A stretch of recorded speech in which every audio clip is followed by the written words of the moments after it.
I want to know where the permission went. Like, where in our lives did we give away that sense of agency that we could make decisions for ourselves and we're waiting for someone else to give it to us? What's deep? Like, I mean that as you're talking about this is a deep-seated thing in a whole culture. Maybe it's worldwide. I don't know. That we're all sitting waiting for someone else to tell us, you can do that. That's okay. You are listening to the Famous at Home podcast with Dr. Josh and Christi Straub. Because when it's all said and done, we all want to know that we were famous at home. Welcome back to the Famous at Home podcast. Today, we're talking about you and us taking permission to lead our families well. Before we do, here's a word from our sponsors. All right, welcome back. Today, we're talking about leading our families well and taking permission to do that. And the reason is because we've got questions from other people, but we wrestle with it as well. The dissonance that you feel between leading your family the way you want to lead them, the way that you envision the ideal that you have for the way you want to lead your family, but the way that you actually are leading your family. And what is the big barrier there? And I think today what we'll talk about is, and this is going to be a conversation. Christi and I, we've been conversing about this, and we have a lot of people, it seems like in our circles, we're constantly having conversation about this. And then we get questions from you all, from the podcast listeners, with questions about this. And we love that. So I'm going to encourage you right now, go to famousathome.com/podcast. If you scroll down to the bottom of the page, there's a place there for you to be able to insert questions and comments that you have to interact with us on the podcast. We love that kind of stuff because this is what we're bringing to the podcast. We want to serve you, our podcast family. And so we have some questions today that we're just going to, and some things that have come in that we just want to talk. And the word dissonance seems to come up a lot. That word dissonance, like that angst inside of you, that really is a chasm, if you will, between how we live and how we want to live. It's so good and it's so real. And I think everyone, even when you just said that, like that thing you feel that just, it feels yucky, because you want, I believe it's the Holy Spirit leading you where you feel this, like, I feel pulled in this direction, but XYZ, like there's all these reasons why we're still doing the same thing, or why I feel, and I'll use some examples today, even about like the kids' schooling. We've talked about schooling a little bit on the podcast, and, we've tried all the ways really of schooling kids, and we really take it a year at a time, a kid at a time. But that to me is always just a wrestle every year of this dissonance between what I think I'm discerning that the Lord is telling me to do, or what I'm sensing, and then these doubts or questions, or the way culture does it, and the what's around you, and the way your friends around you are doing it. And it becomes this like you feel like a pinball kind of back and forth. That feeling between the two is really what we're talking about, because that's the part that I think pulls us back and keeps us from actually taking strides forward toward a really peaceful road. It's not that there's ever going to be like smooth sailing without bumps, but that it's like the path for you to follow. And I know we've talked about that on the podcast, where, just this realization that like you are so uniquely set apart to run on this path that God has for you, and how much time we spend looking to the paths on either side of us and around us, but also like doubting that this unique path, the one that is not, no one else is walking on, as if maybe there's something wrong with that. And I think that's exactly the point. There's no one else walking there because that's yours alone. But that gets really hard, doesn't it? Like when you're the only one and you're looking around. I think that's the thing is we are raised in a culture, like we are cultivated. We're products of a culture. Yeah. And that culture is a machine. It is a freight train itself.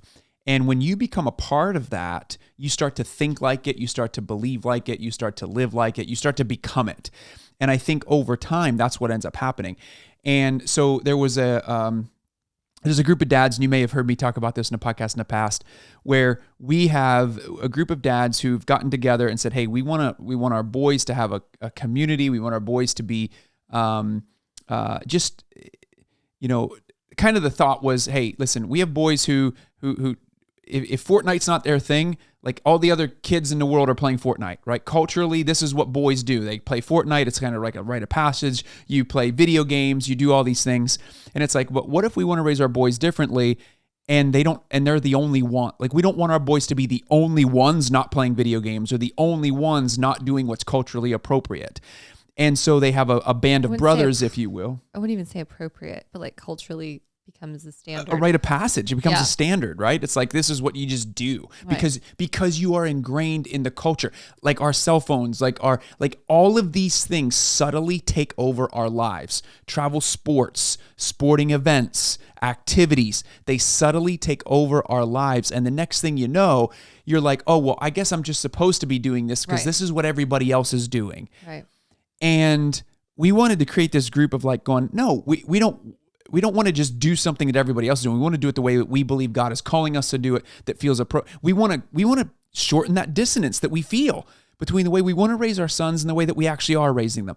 So we got this group together. We're together a couple weeks ago. We've been meeting for a number of months now, and the dads were hanging out the other night, and we were kind of talking about, we were making pizzas and stuff with the boys, and the dads were all talking about, where's this group going? There's a bunch of other people who are like, hey, we want to join the group, that type of thing. And at this point, we're just like, no, let's figure out what it is first. Like, let's figure, before we multiply it, build it, like, let's just figure out who we are, what we're doing. Let's get our identity. And in that process of talking about that, we're like, why do so many other dads that we know, that we talk to, want to be a part of this group? Or they want to have a group themselves? Or we have these conversations about the dissonance. Dads who are going, we want to start this. We want to do this. We want this. And we started asking the question, why don't more people just do it? Mm-hmm. Why don't more dads just step up and do what the very thing that they're feeling angst about and just do it? And we came down to two things. And I think these two things, the first one in particular is what I want to talk to about today, because we're not just talking to dads in this episode. We're going to talk to moms and dads.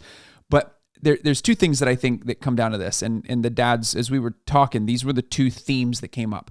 Number one is permission. We genuinely believe that, not just men, but men and women in particular, that it's like we don't know that we have permission that we can actually do this. Yeah. Like that we have permission that we can choose our way of schooling, that we have permission that we can start a group of dads that, wait, it's not Boy Scouts, it's not, so what is it? It's not, it's like, what is this thing? Like, we don't know what it is, but we're just going to do it. Like, you take permission to do that thing. Wait a minute, to take permission to, what if our kids don't want to keep, playing sports? Or what if we don't want to get our kids in all these activities that our family's running ragged? We take permission to do those things. Like, what if we don't want to, what if we have values where we set in place where it's like, we don't want to rush. We don't want to be so exhausted as a family. And so therefore, we start saying no to certain events in our circle of influence that, yes, might make us look like, oh, well, we're not participating, but it's actually restful for our family in this season of life. What if we take permission to do those things? And I'm not saying being selfish. What I am saying is taking permission to live peacefully the way God is calling you to live rather than running ragged. That's the first thing, is taking permission. And I think we all need to be given permission to do this stuff. That's the big one I think we'll talk about today.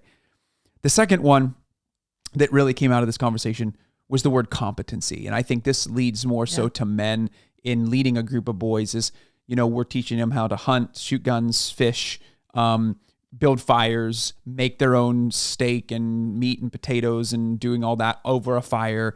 We're teaching them how to go kayaking. We're teaching them how to backpack. We're teaching them how to do things that, I'll be honest, as a man myself, a lot of things I'm feeling like incompetent about. And I think a lot of us as men are like, well, we kind of feel incompetent doing it, but we're like, you know what? We're just doing it. We're just going to take permission and we're going to do it. And if you, one of the dads is like, if you know 10% more than your sons, which you should already know 10% more than your sons, then you're the expert, right? Like just go do it. And if you don't know, just go watch a YouTube video and then we'll go teach our kids how to do it. Like, but it's like, those are the things we just need to do. Like, just go do it. And what I realize is that every single one of us feels incompetent and insecure in some area of our lives and in many areas of our lives. But when you just press into it and go, I have no stinking clue, but I'm going to figure it out. What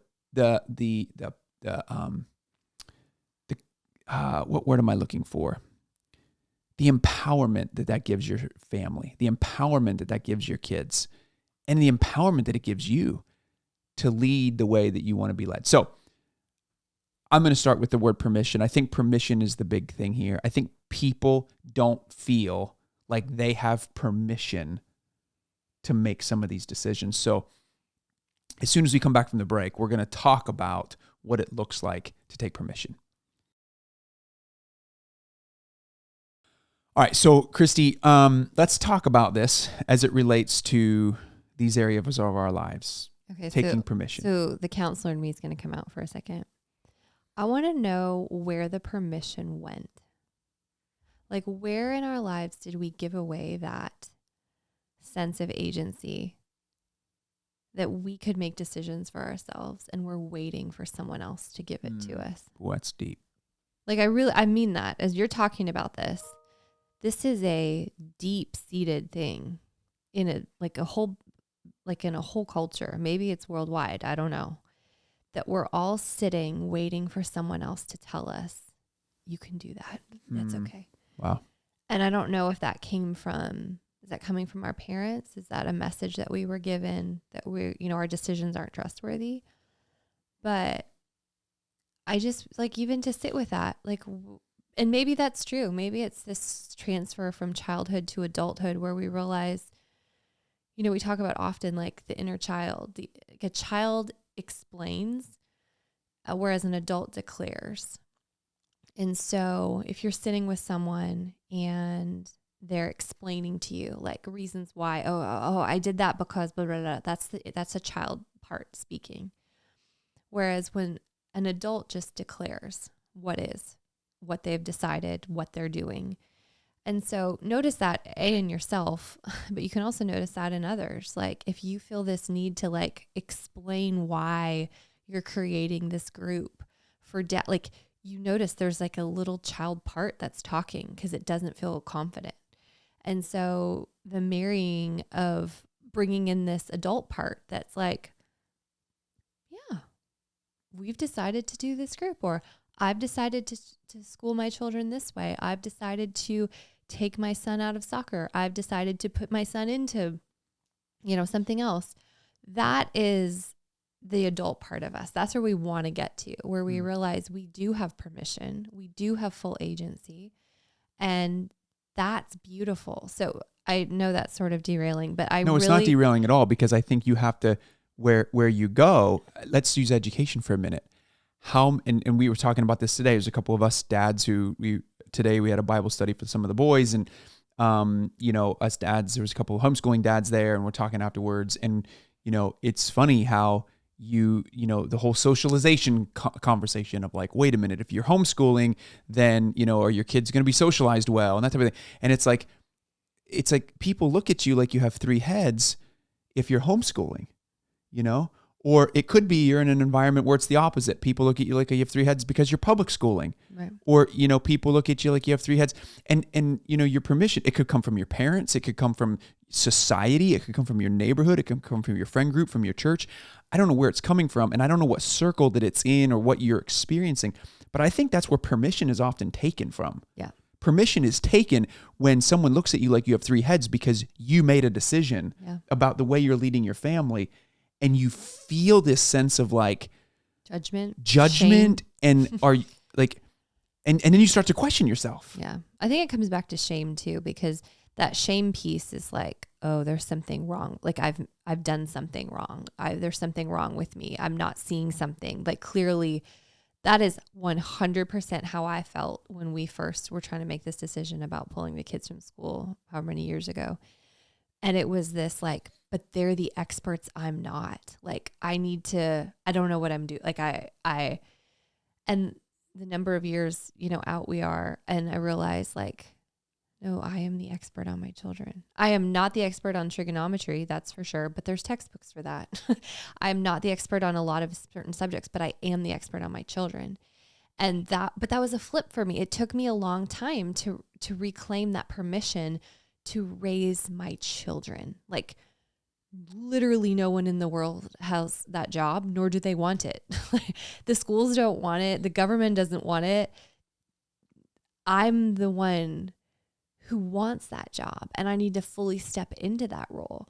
But I realized it was a shame piece for me of that wasn't, I'm not, it's this outsourcing, I think, of the expert, of like, they're the expert. And I love what you said. It's like, if you know 10% more than the people in the room, you're the expert. And that's kind of true. And so we're doing the group with the girls, the moms and daughters, and we actually start this weekend. And my friend and I were wrestling of like, what are we going to do this first time? And for these girls. And she was like, Christi, why don't you do sourdough? And I was like, what? Like, I was like, I can't do that. Like, I can make it for my family. And she thinks like I'm like great at it. But like, I feel in the world of sourdough, I am like a peon. Okay. And I was like, I can't teach these girls how to make sourdough. I was feeling like super insecure about it. She was like, Christi, do you know a lot more about it than me and everyone else? I'm like, probably yes. But that's the competency piece. That's the competency. There. It's exactly the same. The competency where I was like, piece. I can't teach these girls. And she was like, that's it. Yeah. You can print it off the internet if you want to, and exactly just read right. it to them. Exactly right. Yep. Yeah. And I was like, yeah, I can do that. Like, it doesn't need because to be here's perfect. the question: who do you want your kids to look to as the authority figure when it comes to important topics in their lives? Right. Who do you want your kids to look to as the authority figure when it comes to conversations around sex, around education, around God, around Jesus, around any of these things? You want them to look to you. Like, we don't want to outsource our understanding of, but that's the culture we've come to be a part of. Is it's like, oh, I'm just going to outsource all the knowledge. But then what we do is we end up surrendering our authority as a parent, because now all of a sudden our kids aren't looking up to us as much. Our kids aren't they're looking to the outside world to get all the answers rather than within the home. And if we want to guide and lead our families well and our kids in a direction God's leading us to, I think we've got to take that permission to do those things and realize that we know a lot more than we think we do. And I'm telling you, I think if you're listening, you know a lot more than you think you do about a lot of things in life. I think the enemy just likes to whisper that we're not we don't have it together the way that we think we do. Absolutely. So there's a great question I got, and I want to read this. I think it's just super helpful. This is coming from listeners of the podcast and business owners, busy family, a 1 and a 3-year-old, and question around Sabbath. And these are business owners as well. And so I just want you to hear this. We have some cognitive dissonance. This is it, around family rhythms concept and making Sabbath a day other than Sunday. It feels like Saturdays get booked really quickly throughout the year, and a Saturday that doesn't have things going on feels like the exception, not the norm. Birthday parties, musical events, occasional work, travel, things like that. We've been pretty successful keeping Sundays free, but getting a 1 and a 3-year-old to church does feel like a lot of work. Now, a 1 and a 3-year-old, you have to think about that season of life is very difficult to do Sabbath. So that's a whole other conversation. We know that Sabbath doesn't feel as restful as it should. How have you seen business owners like us, couples with busy schedules and young children, create this day of rest other than on a Sunday? And then basically, how have you been able to do this? You have children's sporting events, traveling to see family, professional work-related travels. The world has so many things on Saturdays. How can you actually change it to enjoy Saturday and make it feel restful? Well, here's where I would start and what I would encourage you. Because yes, we practice Sabbath on Saturday. And it's funny because I just put a post out about this a couple of weeks ago on this very topic, because I got really, the Lord really just asked me to pay attention to this in our area of life, because I feel like we do a pretty decent job with resting. We do a pretty decent job with practicing Sabbath on Saturday. But again, with a 10-year-old, an 8-year-old, and a 2-year-old, what I realized is that your nervous system, even though you're ceasing from work-related activities, your nervous system is still up, because you're still, and you have to be super intentional, especially if you have young kids. You have to be super intentional about fighting for the other person if you're married to get rest, or if you're a single parent, fighting for yourself to get rest in some way during that day of Sabbath. And so otherwise it will catch up to you. And so the thing that I would just really encourage, because yes, there's going to be birthday parties. Yes, there's going to be work-related events. Our biggest thing is we genuinely look at the calendar and we only say yes to things that are going to be restful for that day. If it is going to be exhausting in some way, we say no to it. Now, yes, there's times where you travel to see family. There's times where I will travel to speak and we'll be out of town as a family. But in that process, we are doing everything we can to, and I love this phrase, defend the rhythm. We're doing everything we can to defend the rhythm and not get it out of sync. And if I'm speaking on a Saturday, then the rest of that Saturday will be rest, and we'll make up for it. We'll do the best we can to make up for it the next day. But the reality is this, and I can go into all the details, and we talk about it in our book, Famous at Home. I can go into all the details about how to do this. But the reality is you have to make it, you have to take permission and do it for you and your family. The only way you're going to do it, it's like me at the beginning of the year. Many of you know this, especially, and I really want to push this for you guys. If you are a listener, a regular listener of the podcast, and you have not subscribed to our email list, we would highly encourage you to do that. Put it in the show notes there. Go subscribe, because I'm putting out newsletters once a week that are a little bit more detailed into what's going on in our lives. Can I just say, they're beautiful. The number of people that have I read it this last time. I started to cry. I sent it to a friend because she was going through something. She was like, oh my gosh. And then I'm seeing people copy and paste, old school style, copy and paste it and send it out. They're really beautiful. Thank you. You're welcome. You're so part gifted. of that process was I had more space to be able to be creative, because I got rid of my phone. I deleted every app from my phone. I can't scroll on it. I can't, I just can't do anything on the darn thing, which is amazing, because I'd never lose my battery anymore. But what was fascinating about it is I just did it. I couldn't, for the longest time, I waited around to try to mess around with the inconveniences and try to navigate, well, what about this situation? And what about that situation? And I finally got to a point where I realized I could not plan for every inconvenience that was going to happen in getting rid of my phone. And so I realized, I think Holy Spirit convicted me, I just have to do it and let the inconveniences fall where they do. My whole point with that is, whether it's Sabbath in your life, whether it's starting a group for your kids, whether it's, I don't know what it is, whether it's deciding about how you're going to school next year, whether it's deciding about sporting activities and activities for your kids, whether it's deciding about a vacation you need to go on as a family or don't need to go on because you need to, you're going with extended family and you need to do something more specifically for your individual nuclear family. I don't know what it looks like, but what I am saying is this: take permission to just take the next right step forward and just do it. You have permission. Yeah. Just do it and let the inconveniences fall where they do. Let the other things fall where they do, where you're like, oh, wait a minute. And what will end up happening is if you choose Saturday to be a Sabbath, all of a sudden, birthday parties will start to look different.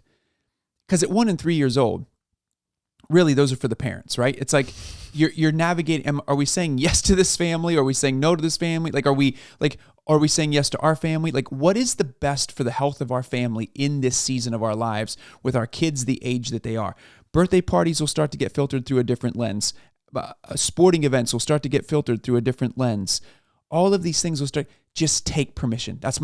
that's the one thing I could just simply say is just take permission and start somewhere in doing it so that, and it will just, I mean, we've been at this for literally years, and I feel like it's always ebbing and flowing, and there's always changes. I mean, if you read that post I wrote a few weeks ago, you'll see like I got blindsided, and it was like the Lord opened up my eyes on Sabbath. And so I won't go into any more on that, but just the sense of go to the newsletter, you'll find them, and I think you should subscribe. So I think too, like, and to just like, I'm listening to this question, and they wrote, a few other things in there where I like hear their heart, like they desire peace and rest so much. That's it. And, like, and use the literal word cognitive dissonance. Like she's wrestling with it because it's just like, it's the old way versus the new way. And so, like it's hard to leave the old way because it's all you know. Like your kid gets invited to a birthday party, you go to the birthday party. Well, why? Like, why do you have to go? Like, do you know them? Do you know the family? Like, do you want to be more in relationship with them? Have they poured into your lives? Like, we're not to be jerks. Are they a relationship that you believe God is asking you to pour into their lives? Yeah. Like, I think these are things you want to ask. And if you get to a point where you're like, I don't know that there's a purpose in this, we don't feel at peace. Like this has got to be prayerful. Like without prayer. But even she's hard. already discerning it. She already knows how she's feeling led, and she wants it. But it's just the like making the hard calls to get it, because you will never live a peaceful, restful life in a world that's not created for it. Like without making really countercultural decisions. Like we're not living in a world that was made for us. Like we're living, it will tear you down and burn you out. Dog world. Spit you out. And if you're fine with that, then you can play by its rules. But if you're not, and you're sensing there's a different way, then just know it's not going to look like the rest of the world. There's just no way to do both. And I think the more you start to feel this desire for more, like when the Holy Spirit lights that up in you, where you're like, you feel this, like, I want something else, but I don't even know what it is. Like it's what Josh is saying. It's the courage really to take permission to make a different decision. And you're going to probably feel, it's probably going to be scary, because I think a lot of the things have to do with pleasing people, which at the core of people pleasing, it actually really has nothing to do with the people. And maybe we'll just set some people pleasers free, because I think we all think that people pleasing is about people. Like I'm somehow, and no one's really proud of people pleasing. Like they're sad, like, but they're like, I just can't help it. I'm just a people pleaser. I like to keep people happy. The actual root of that is that you want to feel safe. And so somewhere along the way, you learned, probably as a little one, that if you did something to upset another person, the way they came at you with anger, with disappointment, with whatever retribution came back at you, made you feel unsafe. And that makes a ton of sense. And so you will start to please people because you don't want to feel that unsafety. Like you want to feel safe. We all do. And so all you're doing is trying to manage other people's reactions so that you feel safe. But there's really, I think what the beautiful part is to take permission. We can loop it back to this, is that there's really healthy ways that you can maintain safety for yourself, even when other people go off and other people flip at you, are angry with you. There are ways that you can maintain safety within yourself, that you are not moved by their reaction, and then you're set free from people pleasing, and you can walk in your own way. And if that's something that you need help with and you feel stuck in that place, reach out to us. Like that's what coaching is for. That is where you can go into those places and heal them and truly be set free, so that you don't have to keep walking those roads and acting in a way that you know is crazy. Like you're like, I hate that I do this, but it makes sense why you do. Of course you would, until you learn there's another way and heal that little part that was so wounded. So I think part of it is is learning to tend to us ourselves and actually pay attention again to the cues that are going on within your body that are like, that this, you know, sweet mom is like, I just feel this thing. Like it's, I want the peace, but I feel the cultural pressures. But she's paying attention. She's feeling it. And that's great. Because for years I didn't. Like I was just numb because I was in survival mode and, I think just fearful. Like I was such a fearful parent in the beginning. I was so afraid of like making the wrong decisions. And so much of that fear too was like my own wounds, my own like fear of rejection. And then I didn't want my kids to be rejected. So, you know, make sure they're included, make sure they're in the things. And slowly over these years of healing and counseling and therapy and coaching and all these like really good things. And I've peeled off a lot of those layers and healed a lot of those places so that now your kids aren't included in anything. And I'm okay. I'm okay. Like, and they're okay. They don't know what they're in or what they're not. They know that they feel safe at home. They know that they feel safe in certain friendships. And then they get exposed to other friendships. Like Landon came home from school the other day and this one kid said something and he was just kind of being a jerk. And then he came back because the teacher made him come back to apologize. And he was like, Mom, he just said sorry. And he was like, I just thought he would have a kinder heart. I was like, oh, you sweet boy. Because it's this hard realization that there's a lot of people in the world that don't. But the point is that as a parent, I get to surround you with people that do have kind hearts so that we can cultivate yours. So that when you go out there and you meet the kids that don't have kind hearts, you can actually respond to them with empathy. And you go in with like ministry eyes. You're not going in with like wounded, rejected eyes of like, I need to fit in to make you, or I need to act a certain way to make you stop. Like, but that's how you raise established kids. Q, my kids EQ, but you are, that's true. My kids EQ. We should actually mention my kids EQ though. This is a lot of the stuff we talk about in my kids EQ, and we're just doing this, which is amazing. Go to mykidseq.com. You can sign up for the interest list. We would love to absolutely have you in the next round, which is going to be coming up. Would love to have you in that curriculum. But get on the list for that next round, so that you know, because this first group is going through it, and it's been awesome. It's been amazing.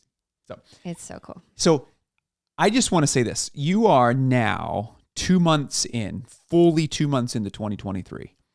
And if you're looking at your 2023 and you're just feeling chaotic as a family and you're feeling like directionless and you're feeling like you're not even sure which direction you're heading in, you're not sure what the rest of 2023 is going to look like.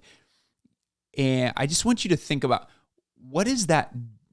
Where do you want to be and where are you now? What is the one area of your life, like this amazing couple who wrote in about Sabbath, you can feel the longing for rest. What are you longing for the rest of 2023? What is your soul longing for your family? And I want to encourage you to now ask yourself, what next step do I need permission to take to fulfill that longing? Yeah. And take that step. Yeah. Bravely take that step. Like, that's what's going to help us get unstuck from being in this level of dissonance. Can I tell them mine? Tell them. Okay. So I would like it. I say mine, it's really ours, but it just lands more on me because it has to do with schooling. And I told you I was going to talk about that. But we decided to pull the kids out they were at a 2-day-a-week hybrid school, which, yes, everyone's like, oh, I wish I had access as a Christian hybrid school. It's beautiful. It was awesome. It really was. The number of people that are like, oh, I just wish I had something like that in my area. And it came to our area. I'd heard about it and met them. Sweet people, sweet community, all the things. So I was like, yeah, we need, and I really do believe they were supposed to be there this year. Yeah. And it was great, but we've decided to take them out next year. I have just felt this longing, and that's a beautiful word, by the way. Like, pay attention to what is longing. You're longing for. We stuff those down so hardcore because they're so tender and so vulnerable. So pay attention to your longings and ask your spouse and your good friends about them too. That's a side note, but I just wanted to be with my kids more. I wanted to read to them and have slower days. I didn't want, to follow someone else's syllabus and schedule. And we've done that the last couple of years, and it was good for a season. I just want them to live. I think we all just want like a genuinely more paced life of exploration and reading and art and crafts and like just home, but also like that they can learn what they want to learn, not without, obviously teaching them, but just a more, I think, integrated education and life with home and stuff. And we're wanting to incorporate them more with my kids' EQ and what we're doing there. And they genuinely want to be a part of it. And we just don't have the ability to do it. So we pulled them out, or we said we weren't going to re-enroll them. And it's interesting just to see, like, it took some courage, I will say, because everyone's like, what? You're not coming back? Like, I think they're the only ones in their classes that aren't.